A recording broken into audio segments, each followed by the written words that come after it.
प्रिय दर्शकों, पिछले क्लास में हमने पढ़ा जन्म कुंडली के 12 भाव, उनकी संज्ञाओं के बारे में।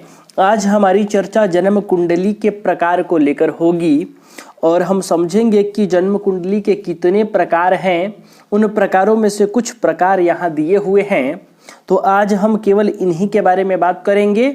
आगे विस्तार से और भी बताऊंगा जो जन्म कुंडली के प्रकार हैं, और साथ ही साथ इन प्रकारों से क्या विचारणीय विषय है उसके बारे में भी हम समझेंगे, और साथ ही साथ जन्म कुंडली पर भी समझेंगे कि ये जो प्रकार हैं वो किस प्रकार से हैं। प्रिय दर्शकों, सबसे पहले तो कुंडली के प्रकार को देखिए। लग्न कुंडली, होरा कुंडली, दृष्काण कुंडली, सप्तमांश कुंडली, नवमांश कुंडली, द्वादशांश कुंडली और त्रिशांश कुंडली। यह इतने ही कुंडली के प्रकार दिया है। इसको कहते हैं षड्वर्ग कुंडली, जिसमें 6 वर्ग होता है, 1 2 3 4 5 6, और एक होता है लग्न कुंडली। हालांकि इसके अलावा जो कुंडली है सबसे बड़ी वाली, वह 16 वर्ग की होती है, जिसको षड्वर्ग कुंडली कहा जाता है। अब जन्म कुंडली में जो लग्न कुंडली है, जिसको जन्म कुंडली कहा जाता है, इससे जातक के संपूर्ण शरीर का विचार होता है, जातक के संपूर्ण शरीर का। अब आप कहेंगे कि लग्न कुंडली यानी जो जन्म कुंडली है उससे सब कुछ विचार होता है। जी हाँ, सब कुछ विचार होगा। जीवन से जुड़े ऐसा कोई भी प्रश्न नहीं जिसका विचार लग्न कुंडली से न किया जाए, क्योंकि यह कुंडली जातक का क्या है, शरीर है, और सब कुछ जातक के शरीर से ही जुड़ा हुआ है, जातक के लग्न से ही जुड़ा हुआ है, जातक से ही जुड़ा हुआ है। चाहे वह धन हो, चाहे वह सुख हो, चाहे वह पराक्रम हो, चाहे वह कर्म हो, चाहे रोग रिपु ऋण हो, चाहे दाम्पत्य हो, चाहे आयु हो, चाहे व्यय हो, सब कुछ किससे जुड़ा हुआ है, जातक से, यानी जातक के शरीर से, जातक से। तो जातक का प्रतिनिधित्व कौन सा कुंडली करेगा, लग्न कुंडली। इसलिए लग्न कुंडली से सब कुछ विचार किया जाएगा। ऐसा कुछ भी प्रश्न नहीं है, ऐसा कोई भी प्रश्न नहीं है जिसका विचार हम लग्न कुंडली से नहीं करेंगे। जातक के भूत, भविष्य एवं वर्तमान के सब कुछ, सभी प्रश्नों का विचार लग्न से किया जाएगा। तो फिर प्रश्न यह उठता है कि बाकी सब कुंडलियों की क्या जरूरत। तो प्रिय दर्शकों, बाकी सब जो कुंडलियां हैं, यानी बाकी सब जो वर्ग है, प्रकार है, यानी समझिए कि उसी का अंश है, अलग से कोई कुंडली नहीं है, लग्न कुंडली का ही ये सब अंश हैं, ग्रहों के ये सब अंश हैं।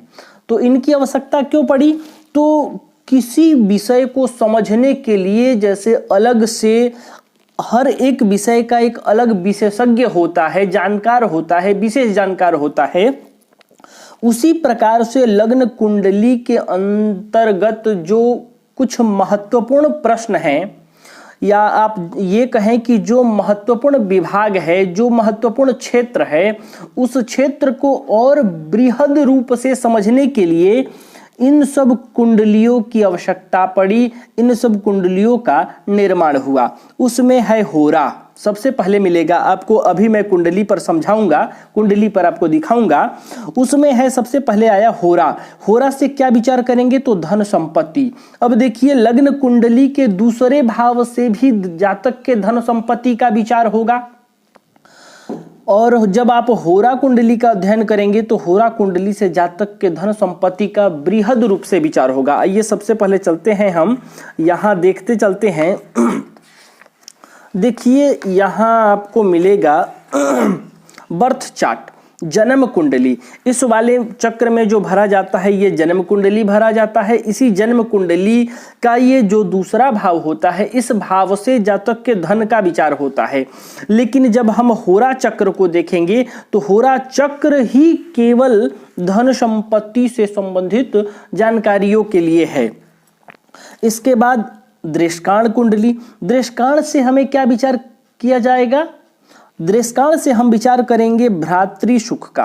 किसका भ्रातृ सुख, जातक का, जिसका ये लग्न कुंडली है, जिसका ये बर्थ चार्ट होगा, उसके भ्रातृ सुख का विचार हम दृष्टांत कुंडली से करेंगे। जन्म कुंडली के किस भाव से करते हैं? जन्म कुंडली के तीसरे भाव से करते हैं। तो यहां भी हम जन्म कुंडली के तीसरे भाव से जातक के भाई बहनों का विचार कर सकते हैं, और बृहद रूप से विचार करना हो तो जब हम दृष्टांत कुंडली देखेंगे तो विस्तार से समझ जाएंगे।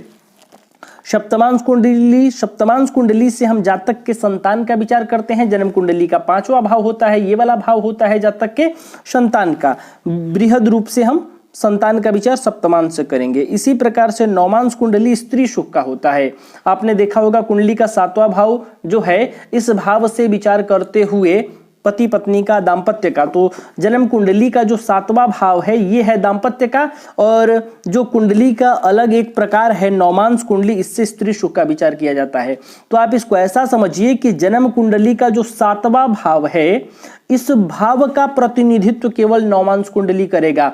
यानी समझिए कि इसको और जूम करके एक नया चार्ट तैयार कर दिया गया। यानी नौमांश कुंडली में और सब कुछ नहीं विचार होगा, केवल विचार होगा स्त्री सुख का। हालांकि इसके अलावा भी नौमांश कुंडली बहुत ही महत्वपूर्ण है जन्म कुंडली के प्रकारों में। उससे और भी कई महत्वपूर्ण प्रश्न विचार किए जाते हैं, जैसे ग्रहों का वर्गोत्तमी आदि। लेकिन विशेष रूप से, मूल रूप से वह जन्म कुंडली का 7वां भाव है, ऐसा समझ जाइए। 7वें भाव से संबंधित प्रश्नों का विशेष रूप से यहां विचार होता है। आगे बढ़ते हैं। द्वादशांश कुंडली, यहां से माता पिता के सुख का विचार किया जाएगा।